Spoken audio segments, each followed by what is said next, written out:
Bom, então agora vamos começar. Vamos ver o quão sentado eu consigo ficar aqui. Vocês conseguem ver aqui? Tá. Legal, eu vou virar só um pouquinho que eu também consigo ter certeza que vocês estão vendo. Mas, bom, gente, então, para quem não me conhece, porque realmente, assim, olhando, eu conheço vários. Inclusive, gente, me perdoem se às vezes eu esqueci algum nome, tá? Eu sou bem ruim para isso. Mas um dia eu ainda vou conseguir guardar o nome de todos. Mas tem gente aqui que eu acho que eu não conheço, ou talvez não me conheça, então só uma apresentação rápida. Eu sou Luiz Flávio, membro do Reino Cristo, tenho 21 anos, né? Eu sou do Rio, da cidade de Niterói. É, quase não dá para perceber, né? Espero que o sotaque não irrite muito. Eu sei que tem vários tipos de opiniões em São Paulo sobre o sotaque carioca. Mas, enfim, mas bom, tô no Reino Cristo aí esses anos. Eu entrei na sessão de jovens lá no Rio, né? Onde também participei de apostolados como Sonho Acordado, fui diretor do Sonho Acordado do Rio, vi o Sonhando em Família nascer, né? Como vamos dizer assim, que nem a gente fala hoje das séries, né? Como um spin-off, né? Do Sonho Acordado, e com grande alegria. E ver também como foi crescendo em vários lugares aí. Já tive a oportunidade de compartilhar algumas missões aqui no Reino com a Cláudia, então também podia ouvir muito de perto de alguém, né, que tem sido sempre muito apaixonado pelo projeto. Bom, e aqui me chamaram para dar essa formação, foi interessante o tema, porque vocês estão fazendo uma série de santos, né? E aí me incomodaram um santo específico que, além de ser um santo super saído do forno, vamos dizer assim, né? Porque a canonização enfim, foi ano passado. Aconteceu que eu tive uma viagem a trabalho, assim, coincidências, né? Começamos por aí para ver como é que Deus vai conectando as coisas. Depois, ao longo que eu apresente ele aqui, tem uma parte da história dele que me lembrou uma parte, né, vamos dizer assim, da minha história, né, ou da minha família. Mas, ao mesmo tempo, quando chegou o convite, foi engraçado, porque eu tinha acabado de voltar dessa viagem a trabalho, eu tive que ir para a França, mas é um lugar da França bem perto da Itália, né, da fronteira com a Itália. E eu falei, quando eu olhei as cidades que eu podia visitar no final de semana que ia ter entre os trabalhos de uma semana e outra, falei assim, gente, Turim, nunca fui a Turim, e Turim para mim sempre foi cidade de Dom Bosco, né? Eu estudei em colégio salesiano, mais novo, a minha paróquia original em Niterói é dos salesianos, então conhecia, sabia muito, sempre ouvi muito de Dom Bosco, e tenho muito carinho e admiração por ele. E nunca tinha ido a Turim, e também Turim me falava de Santo Sudário, né? Porque fica bom, nem sempre exposto, mas fica lá na catedral, né? Que inclusive é a mesma catedral onde está hoje o corpo, né? O altar do São Pier Giorgio Frassati, né? Então, assim, eu tinha acabado de voltar dessa viagem quando justamente entraram em contato comigo para poder dar formação e colocaram enfim. E eu achei super interessante porque eu fui lá e, apesar de saber, e aqui eu começo a compartilhar com vocês, eu fui conhecer sobre o então, a gente falava só Pier Giorgio Frassati, né? E por isso que aqui não é estranho que muitas vezes vai aparecer dessa forma, porque o que acontece? A gente, até agora, setembro de 2025, ele era apenas beato, né? E foi canonizado agora. Então a gente chama, né, pelo nome, muito comumente. E eu conheço ele desde as Jornadas Mundial da Juventude, que eu ia sempre com jovens, desde 2011. A gente sempre fala dos padroeiros da Jornada Mundial da Juventude, e tinha esse padroeiro da Jornada Mundial da Juventude, que eu nunca tinha ouvido falar, que era o Beato Pier Giorgio Frassati. E aí eu escuto um pouquinho sobre ele, escuto alguma coisa que ele gostava de montanha, ajudava muito aos pobres, mas nunca tinha entrado muito na história dele. Vai acontecendo toda, né, a evolução do processo de canonização, e culmina aí junto com Carla Kutz, né, são dois que são canonizados no mesmo dia, que é muito interessante também a história, os dois são italianos e tal.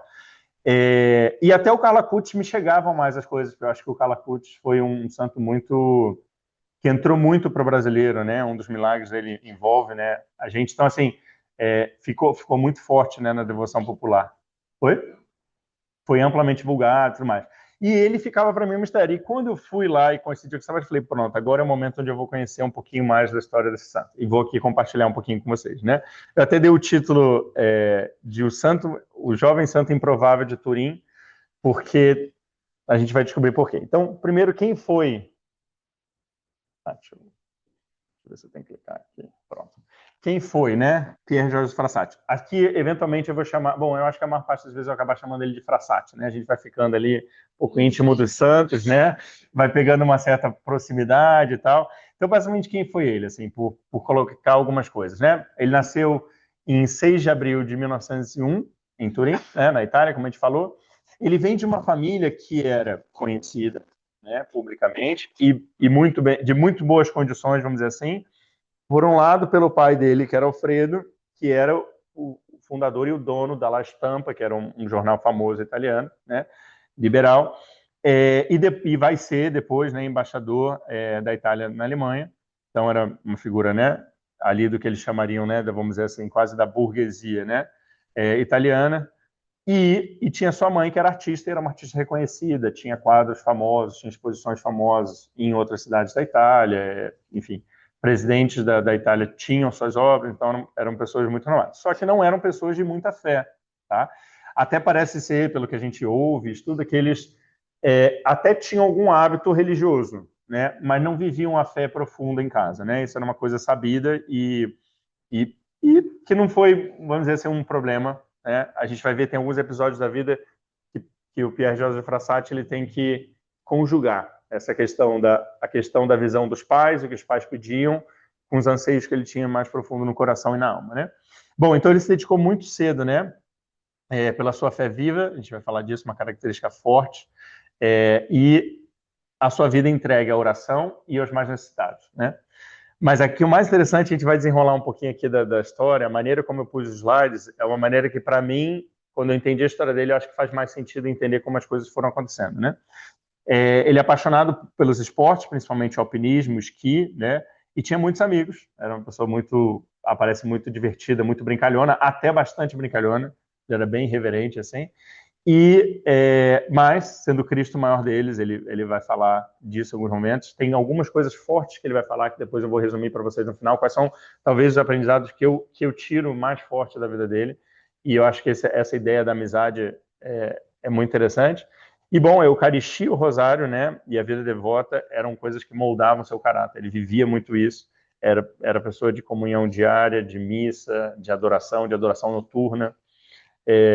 Bom, ele tinha uma irmã, aqui saiu o irmão... Ah, não, tá certo, é o irmão mais velho da Luciana, a irmã dele, que é interessante é que eu coloco essa informação porque ele tinha os seus pais, ele e a irmã, né?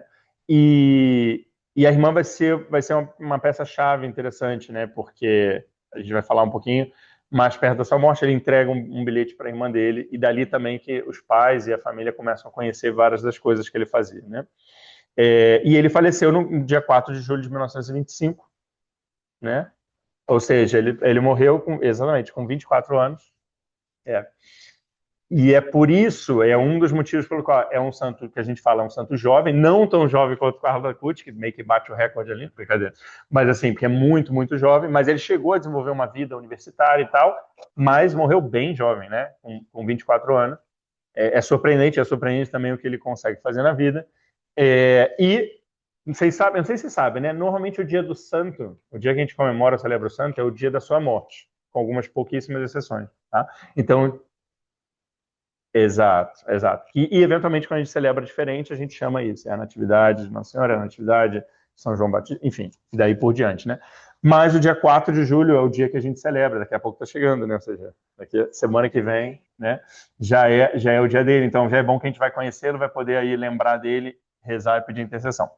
Então, seguindo um pouquinho na história, ele foi um santo, uma pessoa que escolheu o que a gente chamaria do caminho da caridade. Tá, gente? É muito interessante que realmente o que eu acho que mais marcou na vida dele, mas saibam que vocês já vão descobrir que não era uma coisa que marcou a vida dele, não era sabido enquanto ele vivia.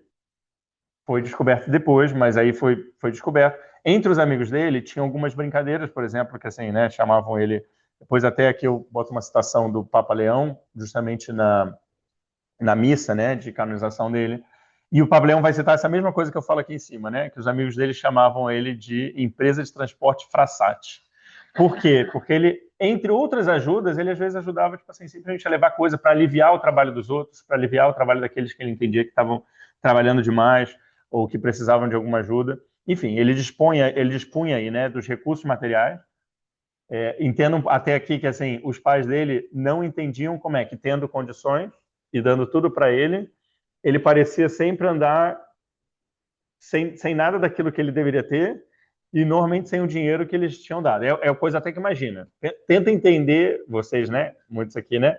Ou muitas ou todas, são mães e como que é um filho? Imagina, você dá as condições para o filho e o filho sempre chega assim, meio mulambo, tenta estar sem dinheiro, você até desconfia, né? Você fala assim, alguma coisa está errada, né? Então, dá para entender como é que os pais muitas vezes também ficavam preocupados ou até desaprovavam. Mas isso também acho que vale para a gente refletir, que várias vezes é difícil de entender, ou a gente precisaria conhecer muito profundamente, às vezes, os filhos para entender o que está acontecendo ali, né? Tem vários movimentos, né, na juventude, às vezes é de rebeldia. Aqui não deixa de ser uma certa rebeldia, a gente vai ver, mas rebeldia em direção a coisas boas, né? Uma rebeldia contra o mundo e não contra... Só que, às vezes, até os pais dele, por exemplo, estavam muito dados à formatação do mundo, né? De como era a burguesia ali, o que se esperava e tudo mais. Então, saiba que existia um pouquinho essa dificuldade. Mas é isso, ele era conhecido pelos membros porque ele ia lá e fazia as coisas. Só que isso da parte que eles viam, né? E que se sabia. Tudo bem? Acontece. Mas tá tudo bem, né? Não, sem problema. É, então, assim, ele era muito conhecido por isso, tá, gente? Tudo isso que ele fazia, pelos pobres se dedicava. Aqui eu ressalto um ponto, assim, que imagino também o desespero dos pais. Às vezes ele volta, os pais comentavam muito de reparar que ele voltava a pé, quando ele tinha, ele poderia pagar o ônibus, eles não entendiam por que ele não pagava o ônibus, ou o trem, ou o que fosse, e ele voltava a pé e muitas vezes descalço, né? Bom, porque ele já tinha dado os sapatos e até o dinheiro do ônibus. Bom, ele encontra, né, a Deus, a fé dele ali, mais ou menos no período da escola, e através de outros grupos que ele vai participar, tá, gente? A ação católica é uma coisa muito forte que existia na época, inclusive o próprio Reino Christi, vamos dizer assim, bebe dessa ação muito grande apostólica que existia na igreja, né, na época. As conferências vicentinas, vocês sabem os vicentinos, né? A gente fala os vicentinos, tem esse trabalho, também existe há muitos anos e normalmente é dedicado ao pobre, então ele se junta com eles também. Na FUSCA, que eu não botei, mas era uma federação universitária também católica, a qual ele... Então, tudo que ele podia, assim, você até vê até engraçado, ele participou também depois, aderiu à Ordem Terceira Dominicana, ele se metia em tudo que ele podia, assim, em termos de igreja, e que tinha a ver com aquilo que ele entendia que era assim, uma missão no coração dele, né? Bom, ele testemunhou tudo isso, né, com uma alegria muito grande de viver, de ser cristão, na oração, na amizade, na caridade, né, nessa caridade bem concreta e principalmente em direção aos mais necessitados. Ainda hoje, né, ele representa uma grande luz para a espiritualidade leiga, porque essa é outra coisa interessante sobre ele também. Nasceu, morreu leigo. Ele chegou até, inclusive, a discernir, né, sobre o sacerdócio, mas ele entendeu que não, entendeu que, inclusive, talvez o lugar dele era mais estar no mundo ali, perto das pessoas que ele queria poder ajudar e podendo entrar em ambientes e se dedicar totalmente àquilo, né? E não, talvez, dividir isso com o ministério e outras coisas. Então, ele entendeu, discerniu ali. Então, é um grande exemplo também, né, de vida laical para a gente. E para ele, né, a fé não era uma questão de devoção privada. Isso aqui é um ponto importante. A gente vive uma sociedade que tenta colocar a fé muito uma dimensão muito particular, privada e quase subjetiva, né? Mas não, ele vai demonstrar com a própria vida, né? E ele com várias coisas das quais ele fala também, que na verdade não é para ser privado, é para a gente compartilhar nos nossos ambientes de trabalho e inclusive iluminar as realidades sociais e políticas através, né, da fé. Então, e ele vai viver isso, vai demonstrar isso nas ajudas concretas, que é o primeiro que ele vai fazer, inclusive também na participação de algumas associações, ele chega a ter até participação política, mas sempre assim, o que eu acho muito interessante da história dele também é que, por mais que ele entenda que tem que ter essa luz, primeiro ele faz e depois ele vai com o exemplo do que ele fez, ou até independente, tipo assim, porque ele também não queria que as pessoas vissem o que ele estava fazendo de bom, ele não fazia questão de esconder, mas também não fazia questão de contar. Sabe aquela coisa, o evangelho fala pra gente, né? Que a sua mão direita não sabe o que faz a esquerda, etc. Ele vivia isso muito bem. A gente vai falar um dos grandes pontos fortes, acho, de virtude que a gente tem a aprender com ele, é o que a gente chamaria da caridade oculta, né? Ou seja, você faz e não se preocupa que alguém veja e reconheça, mas ao mesmo tempo, quando era para participações de discussões públicas, se era para movimentar ações e tudo mais, ele estava com todos em direção, né, ao que ele entendia que era. E, gente, pensa que aqui também vou dar um pouquinho de contexto histórico daqui a pouco, mas é uma época, ele vive naquela época de Revolução Industrial, né?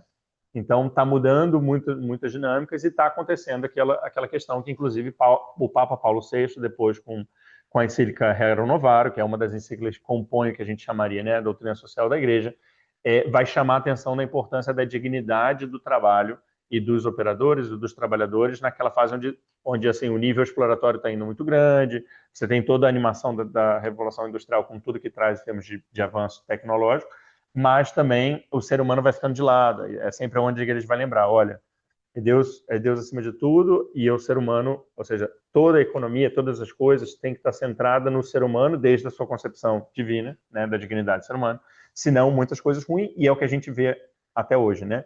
A política é uma coisa complicada, porque ou vai para um polo muito aqui ou para um polo muito lá, né? Então, existe o equilíbrio aí. Então, ele definitivamente também via esse anseio de equilibrar essa dignidade do trabalhador, né? Com isso, ele, inclusive, né, inspirado por, e principalmente talvez focado no trabalho que existia dos mineiros, dos mineradores, ele decide estudar engenharia mecânica com ênfase, né, com especialização em mineração, tá? O que seria hoje engenharia de Minas, tá? E ele faz isso na Politécnica de Turim.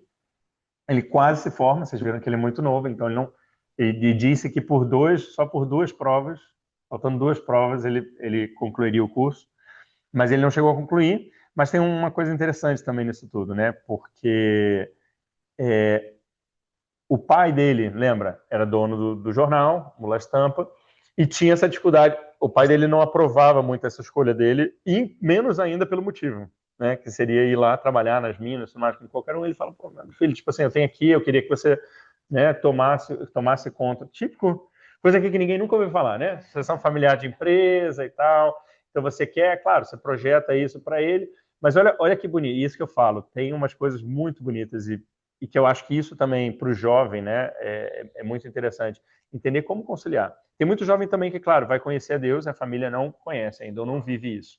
Gera uma dificuldade, né? Você tem que saber viver essa dificuldade. Eu mesmo que muitas vezes acompanho alguns jovens, eu falo para eles, olha, por mais vocês têm que dar testemunho, mas assim, felizmente a gente não ensina e não reeduca pais, a gente pode dar testemunho, né?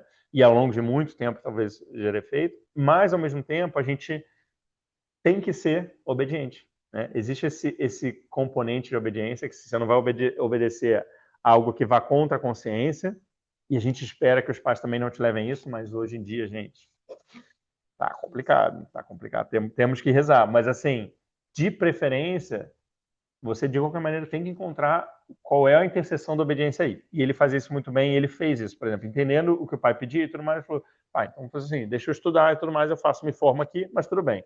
Eu trabalho no jornal, vou trabalhar no jornal, e eu tenho certeza que na cabeça dele é assim, e todo o meu tempo livre é para todo o resto, para os pobres, para os mineradores, o que mais eu puder. Então, mas ele vai lá e ele aceita. Então ele concorda com o pai, né, de que então se formando ele vai assumir. Isso acontece, ele não chegou nem a se formar, né? Ele morre antes, enfim. Então é interessante alguns detalhes de Deus, né? E daqui a pouco, mais pro finalzinho, a gente vai ver também um pouquinho o que acontece com o pai, que é muito interessante. Então, ele teve envolvimento político, né? Principalmente inspirado, como eu falei para vocês, pela Rerum Novarum, na época, buscando a dignidade dos trabalhadores. E, de novo, para ele a fé não deveria se restringir ao ambiente privado, né? Ele entende, né, que o evangelho deve iluminar toda a vida política e social, integrando a justiça e a dignidade humana diretamente no ambiente de trabalho. Isso aqui quase poderia ser uma frase da doutrina social da igreja, que é um fato, tá, gente? Bom, e aqui eu apresento para vocês uma das principais coisas que o padre também adiantou, como o padre falou, ele vai dando sempre os spoilers nas minhas formações, quando a gente se encontra, tá ele na missa e eu dando a formação.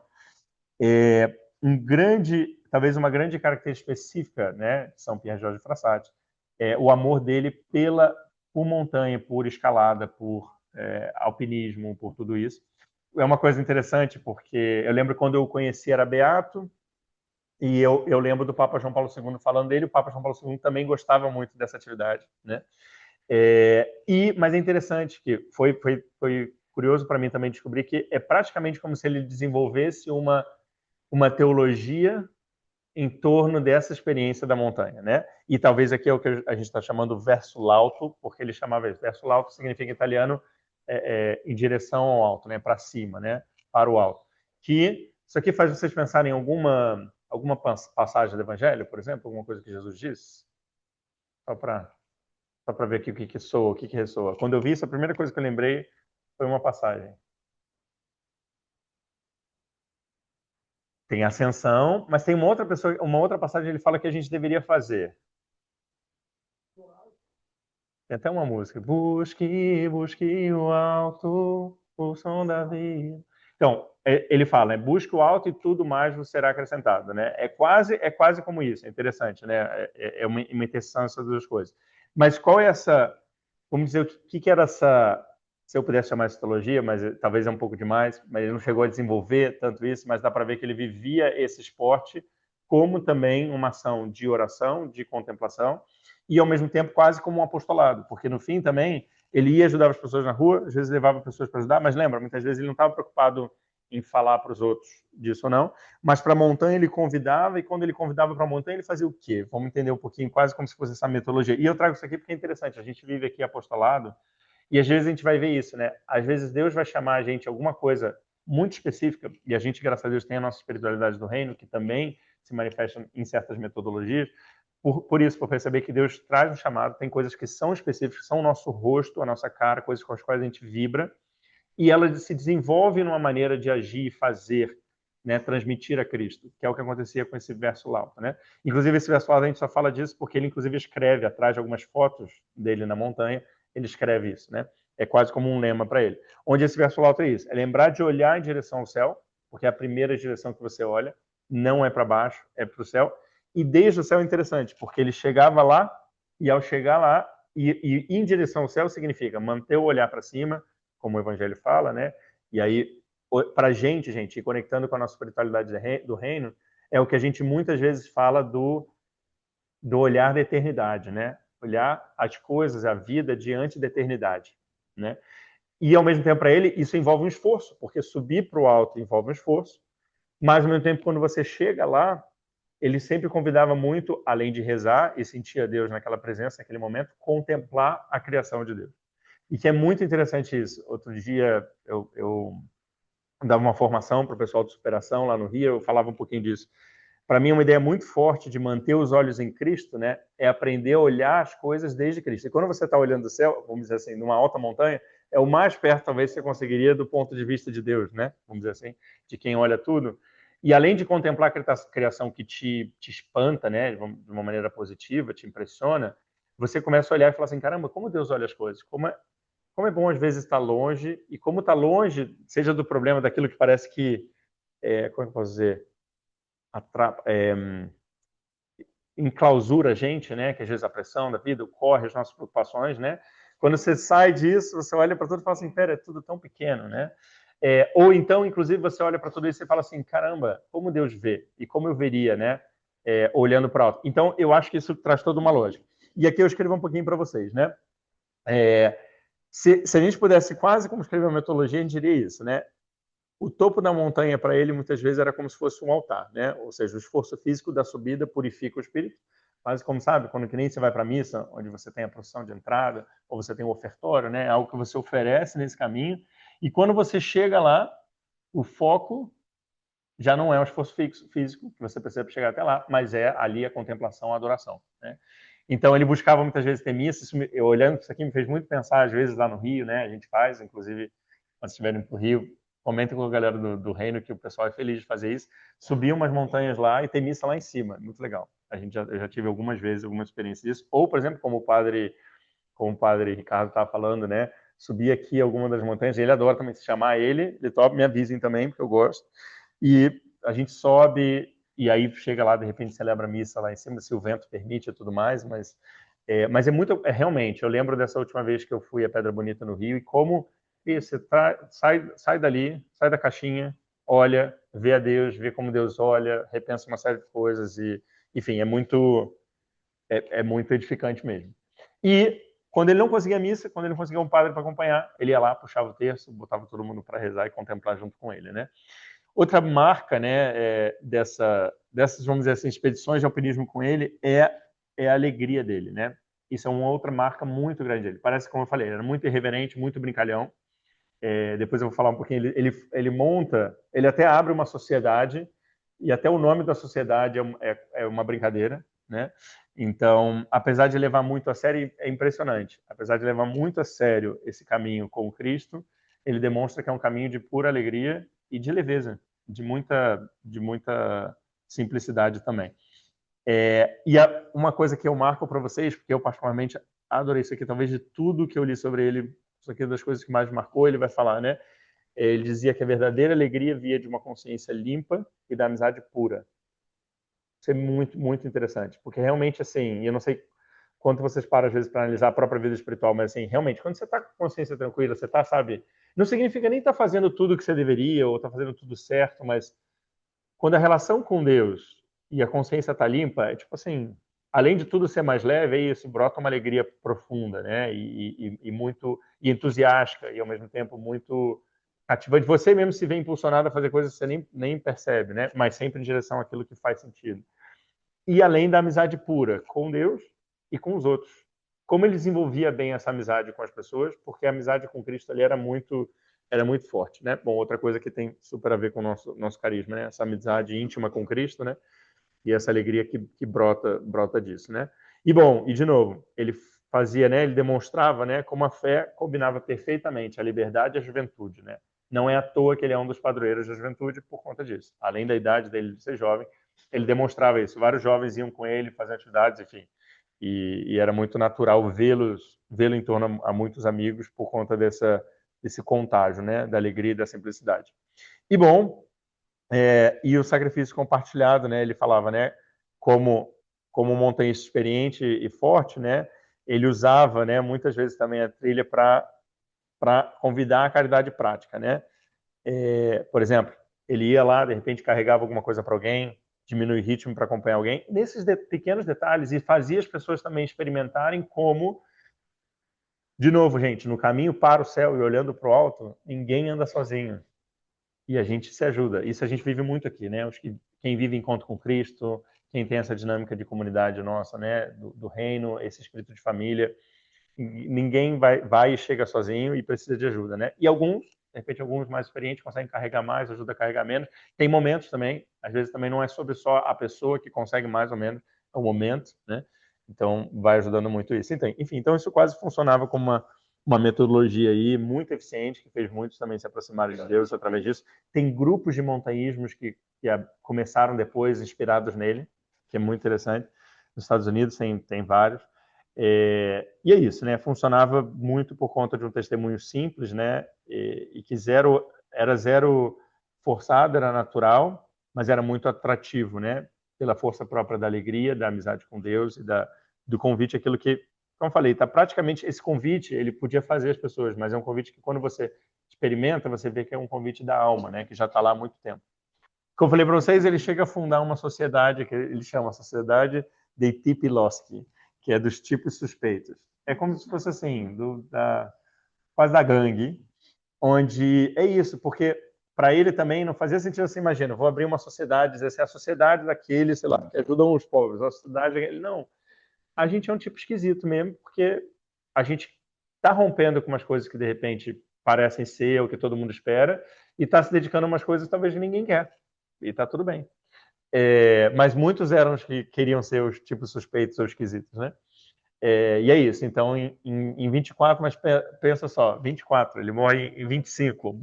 Vai acontecendo muitas coisas perto do fim ali, né? Da vida dele. Interessante isso, né? E apesar do nome, né? Brincalhão irreverente, quais eram as regras? Pelo menos 3 regras claras que eles tinham. Os membros deveriam se apoiar mutuamente na vida de oração e nos estudos.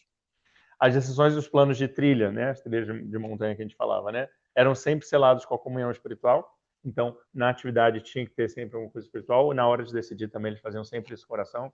Isso soa para vocês o quê, né? Bem como a gente faz apostolado, ou deveria fazer, né? E havia um forte compromisso de ajudar os pobres de Turim em segredo. Lembra? Ou seja, aquela coisa da caridade oculta, né? Que a gente falava. Então, e aqui tem uma frase dele, ele falava: nas montanhas sinto-me mais perto de Deus e posso admirar a magnificência da criação. O apuro lá de cima purifica também a nossa alma. Era como ele via tudo isso, né? Bom, chegamos aqui, vamos falar um pouquinho da morte do Pierre Georges Frassati, né? Eu comentei com vocês, ele contrai essa doença poliomielite.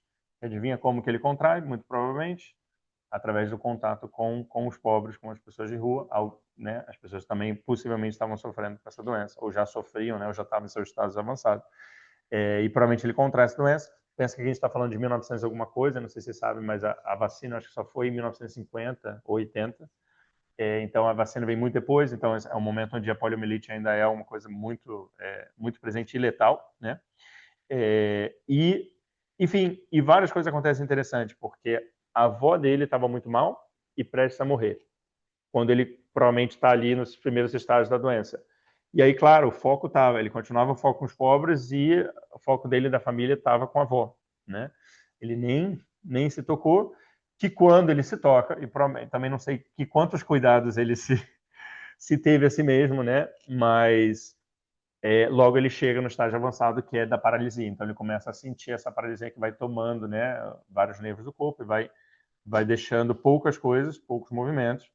Então, e muito perto dele morrer, enquanto ele ainda conseguia escrever alguma coisa, ainda que com pouco movimento, ele deixa um bilhete para a irmã dele, né? E esse bilhete é uma história interessante, que eu vou trazer um pouquinho depois. Mas o que foi mais interessante e mais marcante, lembra que eu falei para vocês? Tudo isso que a gente está falando, a gente sabe agora. E é mais fácil saber aquela coisa, mais fácil saber depois. Mas a vida dele, o que acontecia? Os pais viam ele como esse jovem meio, de novo, estranho, suspeito, né? Porque ele cria uma sociedade assim, porque eles não entendiam muito o que ele fazia, como é que essa história de chegar às vezes sem sapato, não usar as roupas boas que a gente compra, o dinheiro que a gente dá, querer estudar esse negócio de Minas, em vez de tomar uma empresa, né, bem estruturada e tal. E, é, e ao mesmo tempo, de novo, para a sociedade, para os amigos, era mais um. Para os pobres que ele encontrava e visitava na rua, ele era mais um. Eles não sabiam quem ele era, né? Mas acontece que no enterro dele, no funeral dele, a família vai lá, organiza, ele faleceu e tudo mais, tomaram todas as providências. Eles imaginaram ter uma coisa, um petit comité da família mais próxima e daqueles que conheciam, porque também eles tinham muitas relações, né, na sociedade. Então, aqueles ali. E de repente eles surpreendem quando eles olham para fora da igreja e tem uma multidão de pessoas lá fora, que eles não fazem a menor ideia de quem são, e tipos assim, tem tipos suspeitos e mais suspeitos ainda. Então, assim, gente de todo tipo e definitivamente mendigos, e eles assim, o que está acontecendo aqui, né? E bom, isso torna-se então uma grande surpresa, né, para eles de todos que apareceram lá. Realmente é uma comoção na cidade, é impressionante. Ali vai ficando mais claro esse traço de santidade dele, né? E vira essa surpresa, né, para os pais, que eu até imagino que foi uma surpresa que, inclusive, no primeiro momento não foi muito grata, né? Tipo assim, peraí, essa galera, nada a ver, né? Exato. Mas fez eles se questionarem, né? E isso vai ser interessante porque depois eu vou comentar aqui, isso vai fazer com que a família, principalmente a irmã e o pai, queiram buscar entender um pouquinho mais, e aí é onde eles vão descobrir. E aí, também, graças ao que a gente vai descobrir várias coisas sobre a vida do santo, né? De Frassati. Mas olha, houve a surpresa da família e também pensa todos esses pobres, os órfãos, as viúvas, todo mundo que foi ajudado por ele, que surge e também não sabia que ele era de uma família super bacana, porque ele não dava essa pinta, eles não sabiam, eles não conheciam a sociedade. Então rola, na verdade, uma surpresa mútua, interessante, né? De entender quem era a figura. E meio que assim, toda a cidade se encontra, né, nesse evento, nesse dia. Então, em 4 de julho de 1925, tem essa grande comoção em Turim, né? Bom, e é isso, impactados, né, porque, pelo que eles viram na rua, o que acontece? Lembra? A irmã Luciana tem esse bilhete que ele deixa, tá? E o pai também com tudo isso que ele viu. Os dois começam, e o pai é jornalista, né? Lembra? Ele tem. Eu vou ler para vocês o bilhete aqui. Eu vou trazer o conteúdo do bilhete. Eu imaginei, eu falei, a galera vai ficar curiosa com o bilhete. E eu acho que o bilhete é isso, é simples, mas ele diz exatamente, ele diz muita coisa disso aqui, né? Então, eles começam a procurar. Então, ele, como jornalista, começa a investigar. E a irmã, o que acontece? Vocês vão ver o bilhete, vou dar um conteúdo aqui. O bilhete dá umas indicações. E aí a irmã aproveita a pessoa que ele mandou entregar o bilhete e vai falar com ele. Era um dos vicentinos. E vai perguntar: peraí, mas por quê? O que é isso? O que tem a ver? Me conta mais. E aí eles vão descobrir todas as pessoas que ele ajudou. E assim, é isso. Ele tinha um caderno onde ele anotava, tipo assim, as pessoas, em que esquina de rua eles estavam ou ficavam, E ele ia lá, porque assim, ele ajudava mensalmente com tal coisa, tinha aí, sei lá, a pessoa tinha uma dívida bancária, não sei o quê. Ele ia lá, ia pagando por mês, ou ele, enfim, era tudo bem quase estruturado, assim. Então, depois, quando eles descobrem isso, eles descobrem todas as pessoas, e aí começam a entender como era tudo isso, e inclusive começam também a ajudar também a quem ele ajudava, né? E todo mundo vai tendo um mapa, assim, né, de como, quem, onde poder ajudar. Então, olha, esse é bem impressionante, gente. É bem interessante, né? Agora, e antes de seguir um pouquinho com os pais, então, essa é uma parte que, por exemplo, fez lembrar uma coisa pessoal que eu vivi, né? Eu, há 11 anos atrás, 11 anos atrás, eu perdi a minha irmã num acidente de carro, né? Ela veio a falecer. E eu lembro, foi muito forte, assim, a experiência dos meus pais no enterro. Porque, assim, meus pais, lá em casa, assim, o meu pai, ele sempre viveu muito a fé, né, de uma maneira muito séria e tudo mais. Definitivamente, provavelmente foi com ele que a gente aprendeu, por exemplo, não negociar missa ao domingo, fazer oração de manhã e de noite, coisas desse tipo. A minha mãe, ela já tinha uma fé que era um pouquinho mais assim, o que eu costumo chamar da fé típica do brasileiro, assim, que é meio confusa, mistura tudo no liquidificador, assim, um pouquinho de espiritismo, um pouquinho de catolicismo, um pouquinho de qualquer coisa que você ouve por ali e por aqui. E bom, fora várias outras nuances, era um pouquinho essa a dinâmica que a gente tinha em casa, e eu e minha irmã, a Glaucia, né, que também era membro do Reino Cristo, a gente foi seguindo a vida e como católicos, e aprofundando, e definitivamente o Reino Cristo é super importante nisso, acho que era uma vocação claríssima para nós dois. E a gente sempre esperava, ou até contava, eu gostaria que a minha mãe, por exemplo, entendesse algumas coisas mais, né? E que ela pudesse, talvez, entrar mais nessa dinâmica, né, dos sacramentos e essa vida mais espiritual profunda. E, assim, ao mesmo tempo, meus pais, eles são muito de ficar em casa, assim, sempre foram assim. Meu pai sempre foi trabalhar, casa, trabalho, trabalho, casa. A minha mãe também, basicamente, se dedicou sempre a cuidar da gente. E eu e minha irmã, a gente tinha mais talvez essa vocação dentro do reino, assim, a gente é meio explorador do mundo, assim, né? Inclusive, quando as pessoas conheciam a gente, conheciam os nossos pais, eu lembro uma consagrada, Camila Mello, alguns talvez aqui conheçam, quando ela conheceu, ela falou assim, mas de onde vocês saíram? Como é que explica, né? Talvez é parecido com você olha um Pierre Jorge Frassati, os pais, assim, mas a gente tinha isso, né? E meus pais, assim, sabiam, né? Tentaram segurar a gente na gaiolinha o máximo que eles puderam, quanto eles puderam, mas também depois, enfim, eles sabiam até que, né, a gente faz uma coisa aqui ou outra, Reino Cristo, eles já ouviram falar, sonho acordado, eventualmente, mas eles nunca foram muito para ver, não conheciam muito a dimensão, né, das coisas da vida. E principalmente, talvez não conheciam a dimensão da vida da minha irmã, enfim, que foi também, acho que muito dedicada a muitas pessoas. E aí quando a gente chega no enterro, né, no dia, para a missa e tudo mais, a minha mãe ela fica muito chocada com a quantidade de pessoas, com a quantidade de padres consagradas lá, e ela perguntava muito, mas que é esse tanto de gente, assim, né? E eu falava, mãe, isso era a vida da Gláucia, simplesmente, assim, isso de quem pôde estar aqui, porque muitos outros talvez não estariam, isso era no segundo dia do ano, então tinha muita gente que estava viajando, e teve muita gente que de onde estava saiu para ir lá, enfim. Então, assim, foi muito tocante para mim quando eu cheguei nessa parte da história, que eu falei assim, eu entendo e vivenciei com os meus pais o que é isso, sabe? De chegar e descobrir, talvez naquele momento, o que tem sido toda a vida, e talvez, nem sei claro, talvez ali naquele momento, chegando desde o céu, porque eu tenho muito uma convicção que não é presunção, mas que é uma convicção muito grande que ela muito provavelmente está no céu também. E provavelmente olhando tudo aquilo, ela também talvez se dá conta. Eu também não sei se Pierre Jorge Frassati se dava conta de quantas pessoas apareceriam. Então, e a minha mãe, interessante, né? Boa parte da história. Ela, então, já que você perguntou, vou dentro ali da parte da minha mãe. Ela chega em casa e aí primeiro ela me pergunta, algumas coisas ela me pergunta. Primeiro ela pergunta o que é aquele tanto de gente, e era impressionante, porque cada pessoa que falou com ela, ela lembrava. Então ela chegava para mim, imagina, ela não sabia o nome das pessoas, ela falou, essa pessoa era assim, assim, assado, me falou isso, isso, isso. Quem é essa pessoa? E eu ia tentando mapear, né? Devo ter acertado umas 40 de 50, assim. Mas ela lembrava muito, ela tem uma memória muito boa.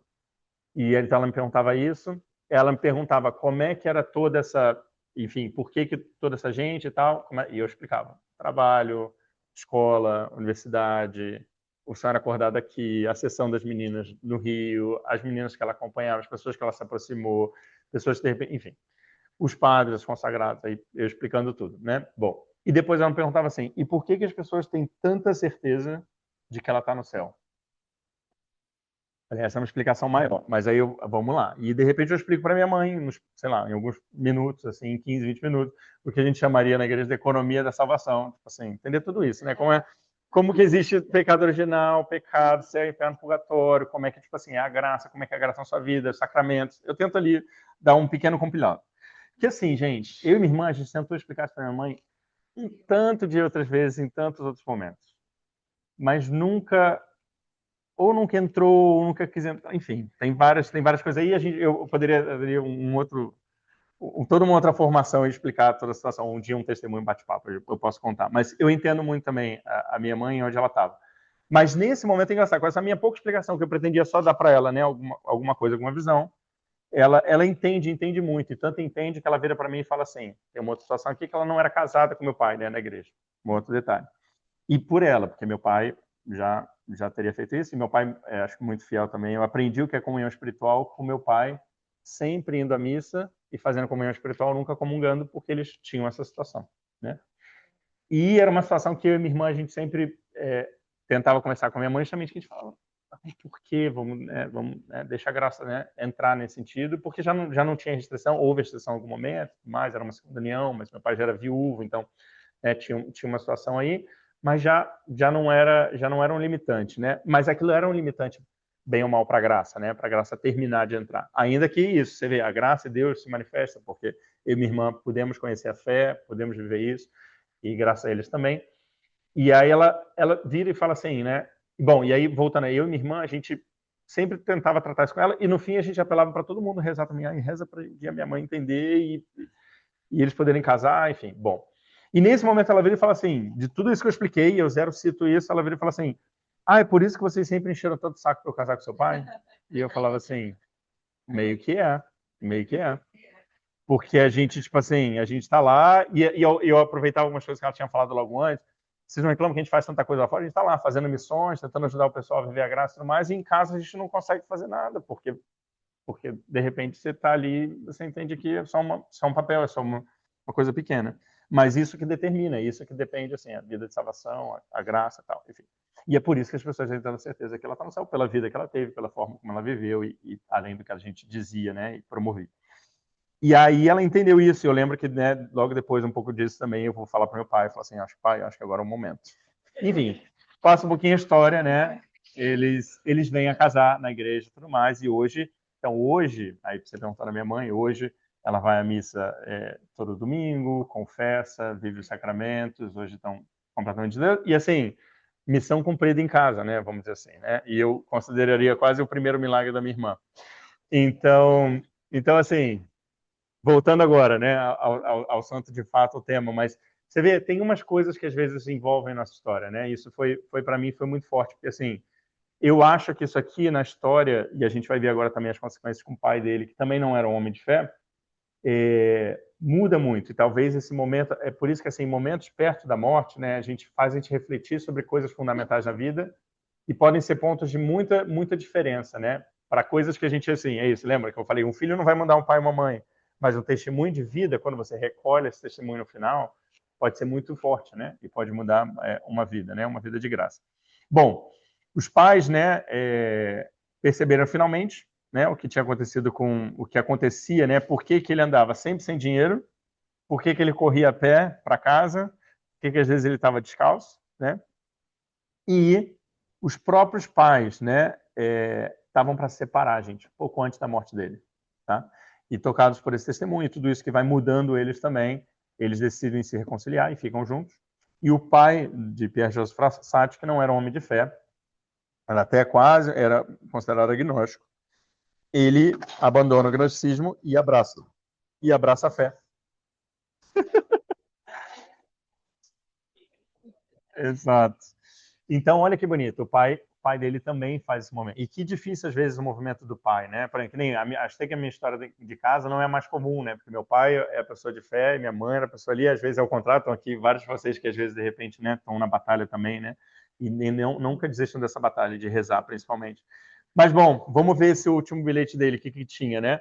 Então, no dia 3 de julho, justamente um dia antes da morte dele, né? De novo, com a caligrafia um pouco trêmula, devido à paralisia ali que ele já tinha, o estado avançado, ele escreve esse bilhete endereçado de Giuseppe Grimaldi e o seu companheiro, que era um dos seus companheiros na Companhia de São Vicente de Paulo, né, nos Vicentinos. E aí o texto original italiano diz, né, ecco le iniezioni di converso, la polizia è di Sapa, l'ho dimenticata, rinnovarla a mio conto. Ou seja, aqui estão as injeções de converso, que eram então uma pessoa doente que ele comprava o remédio, as injeções para poder aplicar, e a apólice, que eu imagino que aqui é tipo uma apólice segura, ou talvez é uma dívida, né, ali do Sapa. E ele fala, eu esqueci-me dela, renova por minha conta. Ou seja, eu esqueci de renovar, né, essa dívida, então renova lá e bota na minha conta. Tipo assim, não sabia ele que durar essa conta, a vida dele está durando um dia. Mas depois eles vão assumir também essa dívida. Então, assim, olha, inclusive no último momento ali, ele está ali mais ou menos sofrendo, vendo para onde ele está indo em termos de saúde, mas ele está preocupado porque naquele dia ele estaria visitando tal pessoa, levando a injeção, e estaria possivelmente, né, renovando, ou já era para ter passado, ele vai lembrando das pessoas que ele tinha que ajudar, e deixa isso. Então ele deixa esse bilhete para a irmã vai buscar esse Giuseppe, e depois vai buscar saber mais com os vicentinos, qual eram todas as obras, todas as coisas que ele fazia. Ah, é dele. Ah, esqueci. Essa frase é dele, tá? Eu botei aqui como título e ia comentar, mas ele mesmo fala, né? Ele falava antes até de estar doente. Falava, o dia da morte será o dia mais bonito da minha vida. E de fato foi, com tudo que aconteceu, né? Bom, esse é o bilhete, então isso demonstra ali uma série de coisas e a partir dali eles vão procurar essa vida da vida. Bom, como santo, gente, vocês sabem, bom, eu falei, né? É um santo recém, dizer assim, ordenado, canonizado, né? E um santo hoje, né, tem um processo da igreja que ele precisa normalmente ter pelo menos 2 milagres, né? Você tem um processo, você abre um processo, vamos dizer, de canonização. Primeiro é verificado se a vida dele era virtuosa, se tinha fama, verificam a vida da pessoa por mais ou menos 5 anos, e aí ele ganha o título, vamos dizer assim, de venerável, né? Com o título de venerável, as pessoas podem pedir intercessão e contando, vamos dizer assim, esses milagres, e aí você submete à igreja e tendo um milagre aprovado, você consegue beatificar, né? E tendo o segundo milagre aprovado, você consegue canonizar, né? Então ele teve, então o primeiro milagre dele oficializado para a beatificação dele, né? Porque ele teve, eu acho, vários outros milagres que vão acontecendo, né, em paralelo, foi de um homem. É muito interessante essa história porque é um homem que sofre a mesma paralisia que ele de poliomielite, mas ele sofre, nesse caso, esse homem sofre por tuberculose, né? A tuberculose pode ir parar na coluna vertebral e gerar uma paralisia parecida com a poliomielite. E esse homem vai lá, ele reza para Pier Giorgio Frassati com uma relíquia dele e ele volta a ter os movimentos, coisa que os médicos já tinham declarado irreversível, absolutamente irreversível, né? Isso vai acontecer em 1933, né? E, de novo, só vai ser reconhecido pela igreja, tem todo esse processo, mas eles verificam em 1989, o que leva a 1990 ter a beatificação dele com o Papa João Paulo II. Né? E é quando o Papa João Paulo II vai dar um dos títulos para ele, que a gente vai falar aqui daqui a pouco, do Homem das 8 Bem-aventuranças. E o segundo milagre dele já foi bem depois, gente. Lembra que eu falei para vocês, quando eu conheci sobre ele, esse segundo milagre dele nem tinha acontecido ainda. O segundo milagre aceito pela igreja para o processo de canonização, né? Então eu conheci mais ou menos isso, 2011, entre 2011 e 2013, e em 2017 tem um seminarista nos Estados Unidos, né, que ele rompe o tendão de Aquiles, coisa bem comum, tá jogando basquete, como vários americanos fazem, né, e rompeu, e ele também reza Pier Frassati, sente um calor na região ali, e o ligamento dele é refeito. Ele estava para operar, o ligamento dele é feito. Quando o médico vão fazer os exames pré-operatórios, ele fala, pera, como assim? Cadê a ruptura? Cadê a lesão? Não tem lesão. E não tinha nem marca de cicatriz ou coisa desse tipo, assim. Então era engraçado, assim. Tipo... Então esse também foi um milagre bem óbvio, né? Ele aconteceu em 2017, foi reconhecido pela igreja em 24, o que levou à canonização dele em 25, agora em setembro. Canonização dele que estava marcada para uma data, aí veio toda a questão do Papa Francisco que faleceu, teve que mudar de data. Acho que tem várias pessoas que contam um pouco dessa história também, interessante, e que isso culmina, lembra que eu falei para vocês que eu visitei Turim a trabalho um pouquinho antes? Eu estou lá justamente nessa época, que por conta da mudança de data da canonização, o corpo dele não estava em Turim. Então eu vou lá, visito o altar dele, inclusive, peraí, eu esqueci de comentar com vocês, essa foto foi eu que tirei lá em Turim, no altar dele. Só que o corpo dele nesse dia não estava lá porque tinham trasladado para Roma por conta da canonização. E bom, então esses são os 2 milagres dele, para vocês saberem. E aqui, gente, vocês sabem que qual é o grande... Vamos ver, vamos testar também aqui qual é a visão de vocês sobre os santos. Por que os santos são importantes para a gente na Igreja Católica ou na nossa vida pessoal? O que vocês me diriam? E, gente, eu prometo que eu já acabo em 10 minutos, tá? São exemplos. Isso. Como todos nós, né? E às vezes começam na vida ordinária, às vezes começam na vida vulgarmente ordinária, às vezes começa numa vida comum, e às vezes muito bem, muito católica, às vezes tem suas quedas. Então, assim, tem muitos caminhos, né? E que outra coisa a gente se aproveita, vamos dizer assim, dos santos, além do exemplo de vida? A intercessão, né? Então, assim, são 2 coisas muito, muito importantes, muito interessantes na comunhão dos santos, né? Bom, então aqui, gente, coisas que eu acho que, assim, que exemplos eu acho que ele dá pra gente, já culminando, resumindo um pouquinho, né? Essa vida interior, baseada na adoração e comunhão diária, assim, realmente, a vida de oração profunda, a Eucaristia e o terço também, que ele rezava muito, acho que são exemplos muito grandes de a gente entender como manter essa intimidade, essa amizade pura com Cristo, profunda, né? E que todos estamos chamados. E quais são os frutos e as virtudes que a gente via muito evidente na vida dele por conta disso? A caridade oculta, tá? Caridade que era muito forte disso, de ver Cristo, amar a Cristo e amar o próximo, né? Como a si mesmo, né? Que é um bom resumo também de caridade. Ele via no próximo a Cristo. Ele tinha essa frase, eu trago ela aqui em algum outro momento, que ele falava: Jesus vem a mim todo dia na Eucaristia, porque ele era de comunhão diária. E eu retribuo a ele visitando ele nos meus irmãos na rua, né?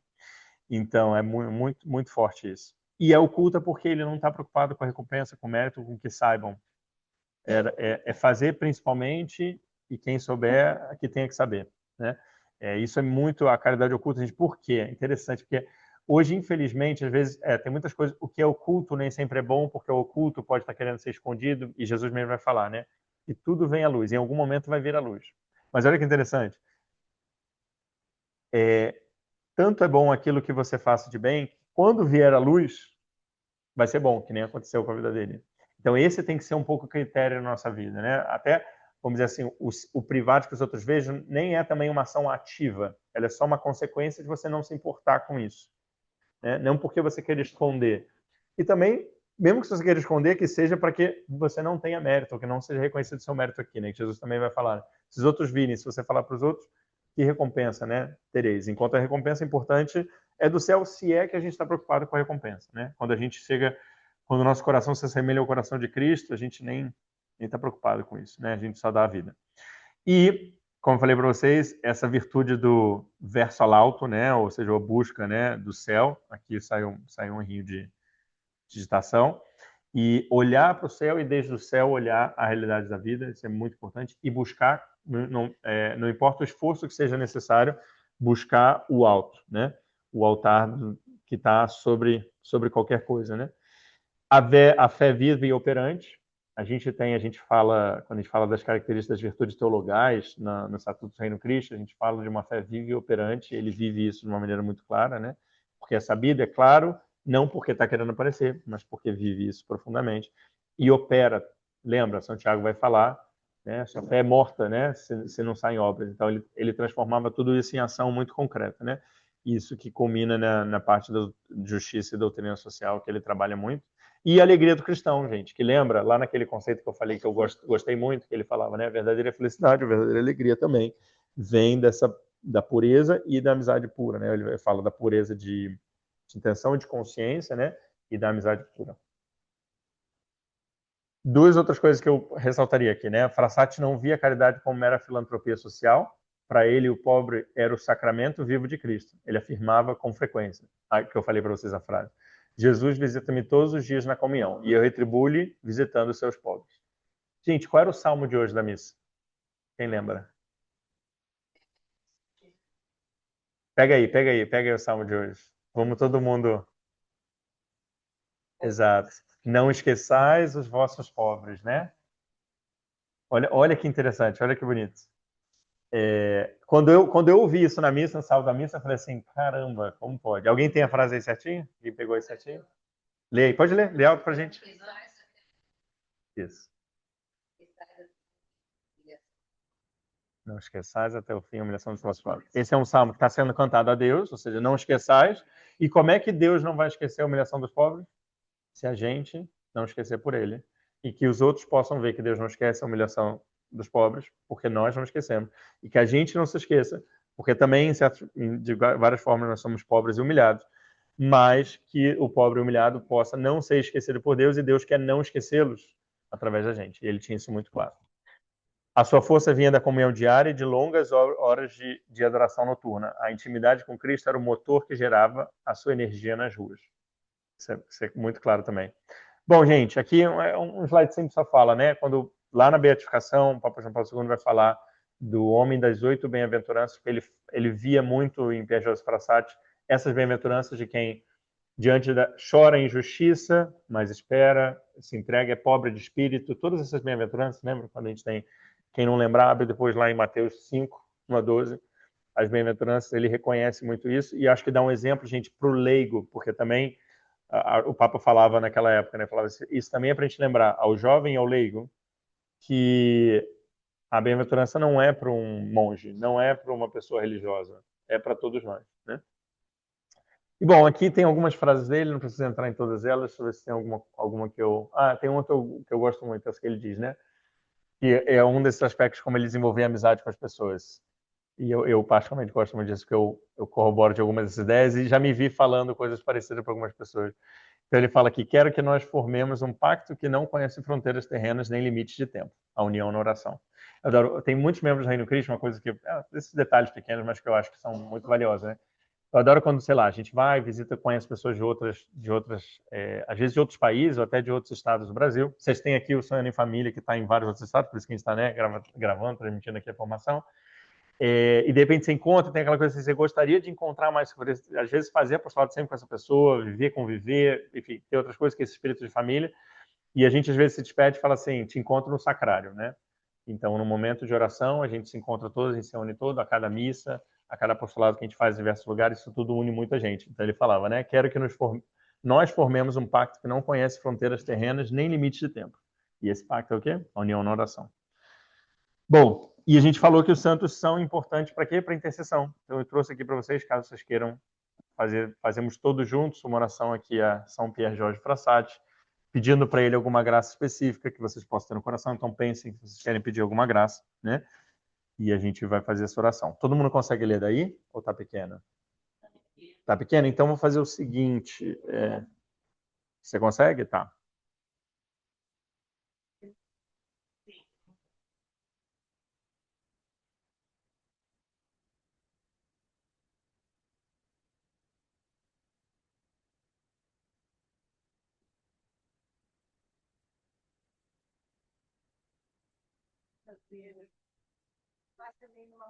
Faz.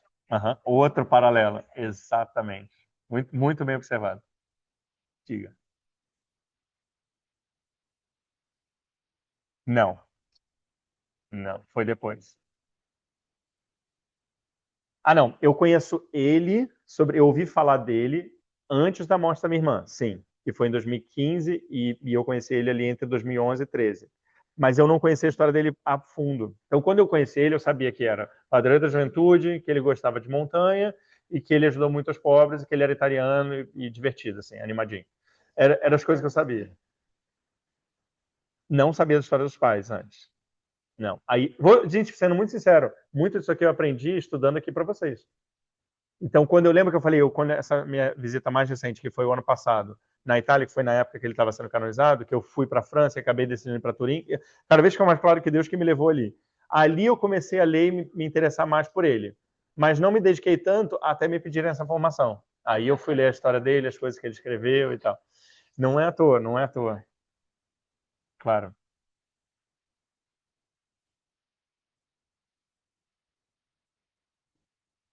É.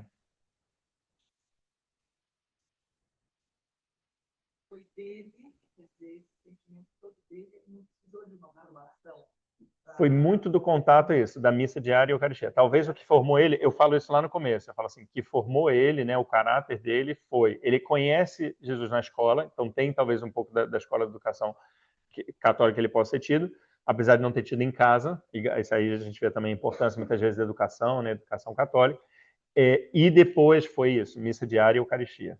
Jesus foi ensinando tudo para ele pessoalmente, né, foi formando ele pessoalmente. Ou quando você se dispõe, gente, quando se você dispõe a falar, é o que eu falo para muita gente. Tem gente que assim até fala, eu não sei rezar, não sei. Eu falei, caramba, se você falar com Jesus todo dia, eu te prometo, ele vai te ensinar. Eu te prometo. Mas talvez ele é das pessoas que tinha uma fé simples. Ele não tem, até quando eu falei do verso lá, eu falei assim, eu não chegaria a chamar de teologia, porque, por exemplo, a igreja também não necessariamente identifica ele como um doutor da igreja, ou seja, uma pessoa que se dedicou a escrever muito. Mas tudo que ele falava é muito claro e leva a oração e a ação. Leva a oração e a ação, que é outra coisa que a gente tem, né? Nós somos contemplativos e evangelizadores, né? Como membros da Cristo, ele também demonstra muito isso. Era sempre oração e ação.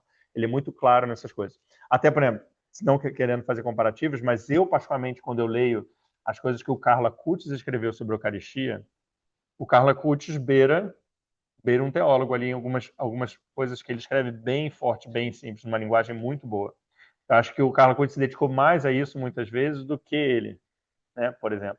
Então, e que é diferente de uma Santa Teresinha, por exemplo, também, que no convento vai escrevendo as coisas sobre a relação dela. Mas, de novo, você também vê a Santa Teresinha, a teologia toda dela se desenvolve como? Da simples relação dela com Deus. E com o amor de Deus, e entender que é isso que convence, é isso que atrai, isso que te redime. Então, assim, aí, só que sai uma teologia que você pega o livro dela, que nem isso aqui. A história dele sai quando eles foram pegar todas essas cartas que ele escreve para os amigos, o caderno de nota dele que ele ajudava os pobres, enfim, daí você tira a história dele e o que ele, como ele via, né, como ele entendia. Mas é isso. Deus tem seus escolhidos? Sim. Mas eu acho que no fim ele chama a todos, porque ele, quando eu olho a história dele, vejo a conexão com a minha, com a de vocês, com o apostolado.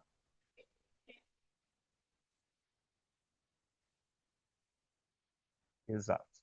Daí surge a santidade. E aí a gente vai brilhar, e cada um vai brilhar a sua santidade da sua maneira, com a sua característica pessoal.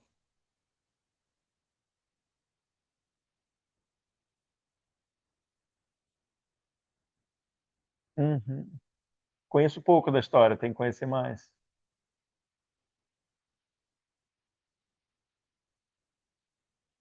Legal. O que você ia falar, Cláudio?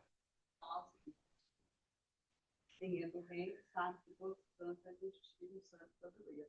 Uhum. E há algum tempo atrás eu tirei ele. E eu fiquei muito. Todo ano que eu tiro, eu estudo a vida daquele santo, porque eu fico. O que trouxe esse santo? O que o Senhor quer ensinar com isso? E ligada, porque muito jovem, e como que ia ter comigo, de forma concreta. E a gente recebe aquele santinho de ser apóstolo. Uhum. A descrição, né? Uma pequena descrição. A virtude, né? E a virtude.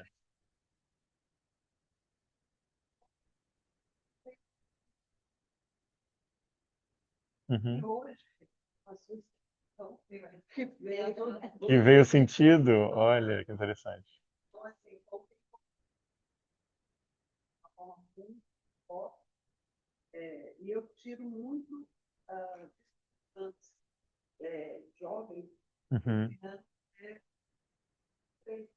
Jovens. Ah, que legal. Então, assim, Frei Angélico, não? Qual que você tirou esse ano? Você lembra? São os juníperos. Ah, Junípero. Uhum, uhum, uhum. Então, assim, como é importante a história do santo. Essa tradição nossa do reino ajuda muito mesmo. Porque é por aí que a gente vai conhecendo essas histórias. Vai... Exato. Nós somos humanos. Mas que é importante a gente estudar a história do santo. Eu te agradeço. Com certeza. Ajudou. Pegou o dever de casa de anos atrás, caiu, né? Que bom. Como é seu nome? Fica tranquilo. Sim. É. Quase 90 anos, 90 anos. 90. 25, isso. Então, 25, 2025. É verdade, verdade. 100 anos, 100 anos. Perfeito. Foi rapidinho. Uhum. Posso te dar uma explicação, tá? Por exemplo, e tem alguns que talvez o processo foi mais rápido ainda. João Paulo II, Madre Teresa de Calcutá. A igreja, lembra que eu falei, tem esse pequeno processo, né? Então, primeiro você vai abrir o processo, eles dão 5 anos que eles dizem que é para verificar a vida virtuosa da pessoa, até declará-la venerável, né? Depois tem os milagres e tal.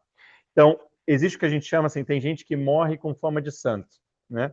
Sempre assim, quase sempre quando você abre um processo de canonização é quando alguém morre com fama de santo. Mas normalmente a igreja respeita, por exemplo, pelo menos esses 5 anos, tá? E de novo, lembra, ela tem que fazer esses 5 anos e depois tem beatificação, um milagre comprovado, e canonização, outro milagre comprovado. Então, tudo depende, entre aspas, do tempo. Por exemplo, a igreja pode cortar esse tempo de 5 anos e reduzir, se a fama for muito grande e tiver muitas evidências. Aconteceu isso com João Paulo II, Madre Teresa. O Carla Cutz, eu não tenho certeza. Eu acho que o Carla Cutz seguiu os 5 anos.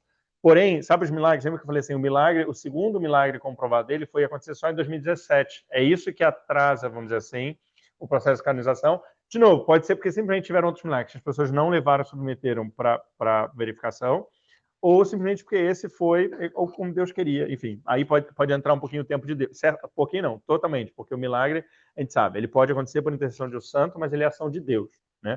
O milagre é de Deus, vamos lembrar disso, é importante. Lembra? Já tem umas diferenças que são importantes, eu que brinco que eu tenho minha mãe, que é católica confusa em casa, tem que deixar as coisas claras, né? Para não misturar umas outras coisas. O santo, o santo não opera milagre sozinho, né? É Deus que opera o milagre com a intercessão do santo. É importante a gente entender isso. Então, assim, sim, são tempos de Deus nesse sentido. É que o Carla Cutz, os milagres dele, por um acaso, nessa sequência, foram muito rápidos e rapidamente comprovados. Mas até um milagre, por exemplo, às vezes, para ser comprovado, leva 10 anos. Então, assim, no Carla Cutz, o processo todo deve ter levado, sei lá, talvez uns 40 anos, porque também não é, ele é recente, mas tem um tempinho. Ele é de 80, 90. Não, é de 90, ele é de 90. Então levou uns 30 anos ali. Santa Lúcia do Pobre não demorou muito, então é isso, depende um pouco disso, tá? E o mais comum de alguns santos é demorar bastante. Oi? Ele morreu em 2008? Ah, então foi bem. Então ele levou 5 anos e os milagres aconteceram ali rapidinho.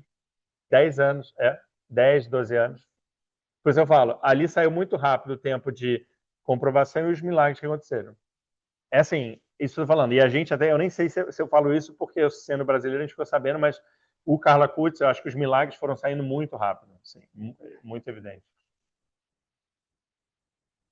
Não, não. Exato, exato. Assim, depende de muitas coisas, gente. Isso depois eu posso explicar mais com calma, mas, por exemplo, quer ver, por exemplo, eu brinquei da minha irmã aqui, eu acho que ela tá no céu. Nunca abri um processo de canonização. Se eu levar não sei quantos anos para abrir isso, e um dia abrir ideia, e depois os milagres acontecendo depois, isso leva tempo, né? Antigamente, na igreja, tudo levava muito mais tempo. Talvez hoje, algumas coisas são mais rápidas, é mais rápido de comprovar, é mais rápido de documentar. Hoje em dia também, que nem o Carla Cutz, você pega um monte de coisa, ele tá tudo na internet. Torna muito mais fácil do que catar os livros, do que catar não sei o quê, botar isso no processo. Do que, exato. E lembra, o processo, exato. Tem, e tem muitos santos que a gente não vai conhecer o nome. Exato. E tem outros que a gente vai conhecer. Por isso que é interessante, assim. E claro, a igreja é muito prudente, porque lembra, o que ligares na terra será ligado no céu. Então, quando a igreja diz, é um fato. Então, não há dúvida. Então, ela tem que ser muito prudente nesse processo. Mas, por exemplo, a hora que ela declarou ele santo, ele não se tornou santo, assim, vamos combinar. Ele não entrou no céu em 7 de setembro de 2025, né? É que se ele já fez milagres desde antes, a gente chegou a essa conclusão, tudo isso que a gente chama da canonização, né? É, ele chegou, a gente chegou a essa conclusão agora, mas ele já está lá desde o primeiro milagre, ou possivelmente desde momentos logo depois da morte. Assim, santo aqui é difícil porque o ser santo exige a presença com Deus, aí já não pode estar aqui, ainda está em vida. Mas muitos santos em vida, a forma como você vive aqui, pode ser uma forma de que, a partir do momento que você cruzar, você está com Deus, né? Então, assim, por isso que a gente fala da viver a santidade aqui, muitos eram santos já aqui, né? Essa maneira de santo já aqui, essa ideia de assim, porque também quando você vai ver, por mais que só tem como ser santo lá, você só tem como ser santo lá pelo que você fez aqui, ou por como você viveu aqui. Então, é um pouco disso, tá? Então, tirados tudo, vamos fazer a nossa oração agora, então? Vamos lá. Oração a Pier Giorgio Frassati. Senhor Jesus, dai-nos a coragem de voar alto, fugir da tentação da mediocridade e da banalidade. Tornai-nos capazes, como Pier Giorgio, de aspirar às coisas mais nobres, com tenacidade e constância, e acolher com alegria o vosso convite à santidade. Livrai-nos do medo de não conseguir ou da falsa modéstia de não ser chamados por vós. Concedei-nos a graça que vos pedimos, por intercessão de Pier Giorgio, e a força para continuar com fidelidade no caminho que conduz verdadeiramente ao alto. Por Cristo nosso Senhor. Amém. Em nome do Pai, do Filho e do Espírito Santo. Amém. Deixo aqui uma última frase dele para vocês, que tem quase nada a ver com o nosso carisma. Do Cristo ao centro. É isso, gente. Obrigado, viu? Não sei se vocês têm alguma dúvida a mais. Me avisem. Vocês acham? Eu adoro, gente. Foi um prazer também conhecer mais a história dele para compartilhar com vocês. Eu não sabia que eu ia conectar tanto também. Muitas coisas. E agradecer, né, ó, por ter se disponibilizado a quase